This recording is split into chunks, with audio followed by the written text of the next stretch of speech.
First advanced English sentence structure. تم نے کتنے دیر میں کام ختم کیا تھا؟ تم کتنے دیر میں آؤ گے؟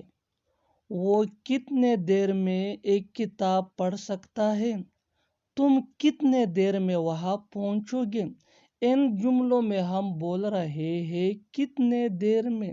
اس کے لیے آپ کو یوز کرنا ہوگا انگلش میں in how much time.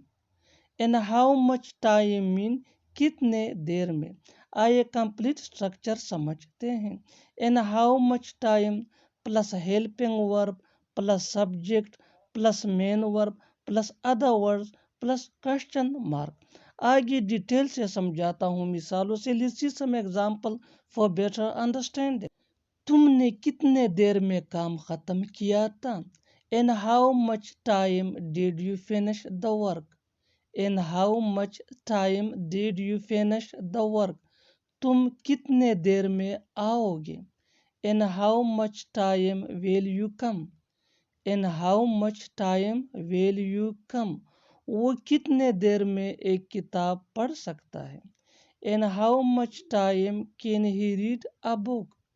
In how much time can he read a book? تم کتنے دیر میں وہاں پہنچو گے؟ In how much time will you reach there? In how much time will you reach there? اور آخر میں یہ سینٹنس آپ کے لیے کامنٹ سیشن میں اس کا جواب ضرور دینا. وہ کتنے دیر میں ایک کمرہ صاف کر سکتا ہے؟ Second advance English sentence structure. میں ٹھیک ہو گیا. چائے ٹھنڈی ہو گئی. پانی گرم ہو گئی. اس کے 2 بچے ہو گئے. ایسے جملے ہم روز بولتے یا سنتے ہیں. ان جملوں کے لیے انگلش کا یہ اسٹرکچر یوز ہوتا ہے. Subject plus got plus other words. آگے ڈیٹیل سے سمجھاتا ہوں مثالوں سے. Let's see some example for better understanding.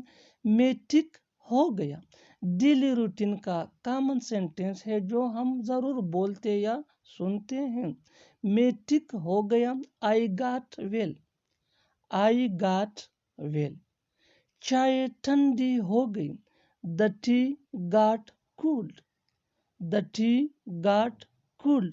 پانی گرم ہو گئی. The water got hot.